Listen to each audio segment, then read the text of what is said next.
Okay guys, so it's 2021 when I'm making this video. And in this video we are going to take a close look at the GeForce 8800 GTX.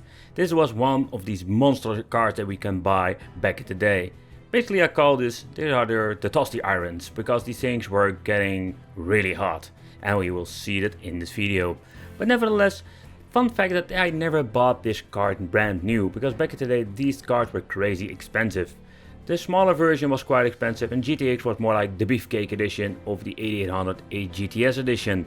It's a beautiful card. Nowadays it's more like a museum piece, but I can really appreciate old technology. Therefore I'm just going to check it out here on the channel for you guys. We're going to do some modern gaming, indie gaming. We're just going to have some fun with it, and let's see how far we can push this beast. It's a very old card nowadays and it makes no sense whatsoever, or maybe it does. Basically what we're going to do, we're going to get ourselves a retro test bench. It comes with a Q9550, it's comparable with an i3 first generation. Then we're having this mainboard that is an P5NT Deluxe version with SLI capabilities, but we're not going to do SLI in this video, maybe later on if I can get myself a second card. Combined with 4GB DDR2 OCZ overclocked memory. But okay, so let's do this quick unboxing. This is a very rare opportunity. I found this box, and to be honest, I first found the card and then I found the box. So it's pretty cool to have this thing completely boxed now. And yeah, this is something that I always want to do on the channel, unboxing these old cards. It's a PC Express card with 768 MB DDR3. Yeah, as you can see over here in quick comparison with different models. The box is in quite good condition, by the way. So what I do like about it, let's take a close look and a quick look compared with different cards. Also the 8800 GTS, as you can see over here, it's 27 times stronger than the previous model. So I'm very curious, how big is a step up? And some games I tested before, how will they run now? So back in the day, this 8800 series was quite a big deal in my opinion. And I think it's pretty cool to see it nowadays in 2021. As you can see, it quite some interesting things like DirectX 10 shader model 4.0 support, Nvidia SLI, 16:4 screen anti-aliasing. Quite interesting to be honest. But what we're going to do, we're going to play the games all on 9020 by 1080 nevertheless, or full HD. Okay, what you can see over here, let's do a quick unboxing, how it was back in the day, how it was sold. It comes in this gigantic box because this card is quite huge itself. Okay, so let's open it up over here. So far you can see it even comes with some papers how you need to install the card. Pretty cool.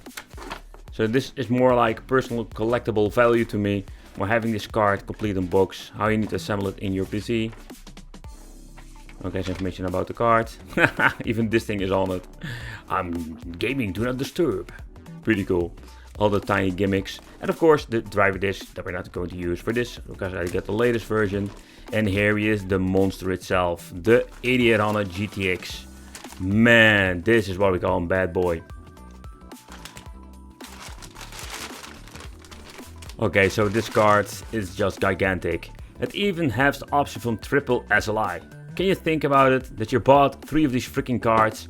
We're also going to need 2 6-pin connectors. We're having double DVI. Yeah guys, this is really retro. Okay, so let's grab ourselves the 8800 and let's put them side by side. As you can see, holy crap, the GTX is just a massive card. So the biggest difference is with the SLI function. The GTS, as you can see over here, different connector, we can only use 2 cards. And with the GTX we can use triple cards. And we're only going to have a 6-pin on the GTS. Alright, mainboard has been connected. Let's connect the bad boy. Wow. Okay, so I'm ready for it. Let's hook it up. Let's power it on. And let's play with the 8800 GTX guys. And let's test out. So the first thing we're going to do, we try out indie games. And then we're going to move on to, let's more like the more demanding games. I will show you the performance in screen with some commentary in combination with it. Nevertheless, alright, let's boot up Windows and let's go. Okay, so we're going to play the first game is Blaze Rush. It's not a super demanding game, but I just wanted to show you that you can play some pretty cool games, some indie games, some basic games with an old setup like this. It's full HD and it's running on the highest level of details.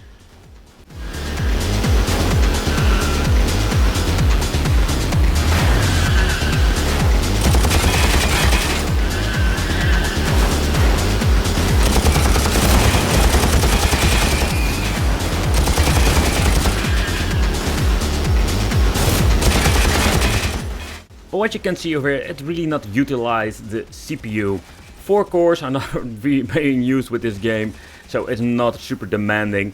You can see that it is using the GPU only for 31%. So when it comes to these games, it's not a really big of a deal. If you want to play some old games with an old setup, it is no problem whatsoever. So let's skip to the next game, Cuphead.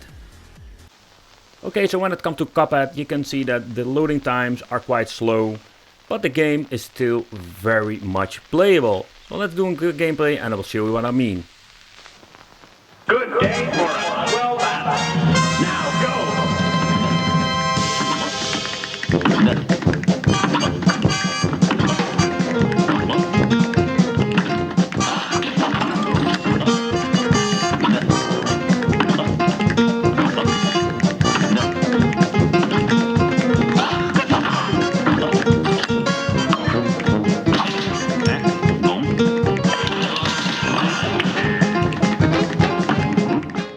Okay, so let's step up the game and let's try a 3D game.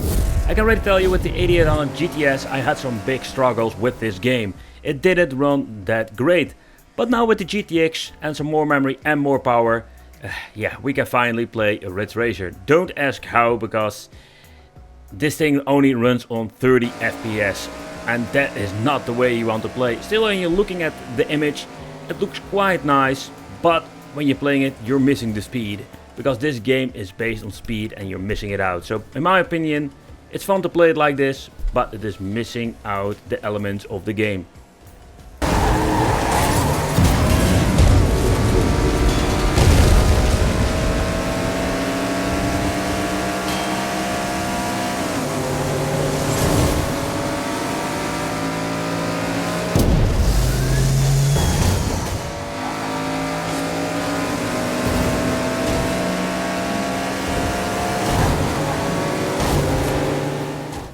So let's grab ourselves a free roaming game. Saints Row 4 is then a very nice way to go to. And the fun fact, this game is way better playable than with the 8800 GTS. But take into consideration, the settings are on low but on full HD. Let's do the nuke attack and let's push it to the limit. Don't worry, everyone loses to me. Wow, and you can see that it dips to 24 FPS. So it's more like going all the way to 24, going up to 50. The FPS is in all places. So is this game playable? I think no, this is not the way how you need to play this game.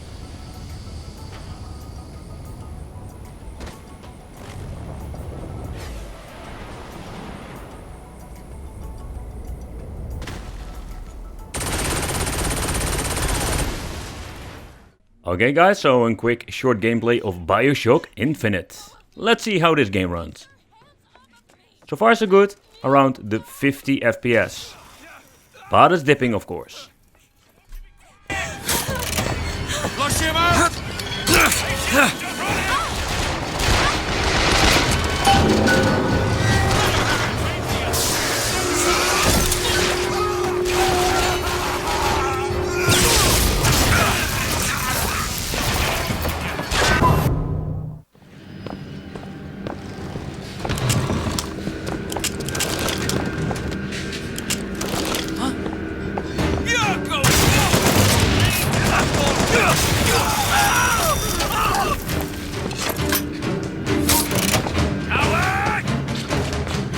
So when you take a close look at this game, BioShock Infinite, it's playable, but the FPS go all places. And I'm not hitting the 60 FPS all the time.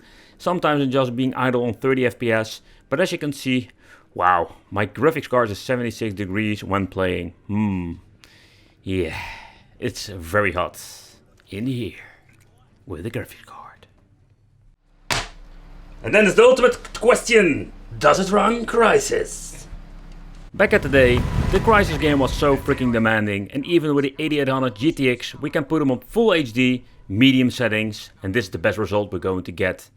It's not hitting the 60 FPS, even when you're going to put on low you will get some extra frames, but we're never going to get a stable FPS 60 with this game and this graphic card. Camuflaje activado. Cuidado nomás, hay enemigos ahí delante. Camuflaje activado.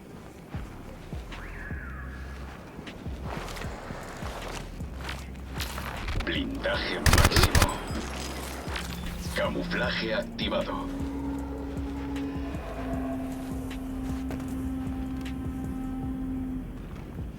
Energía crítica. Blindaje máximo.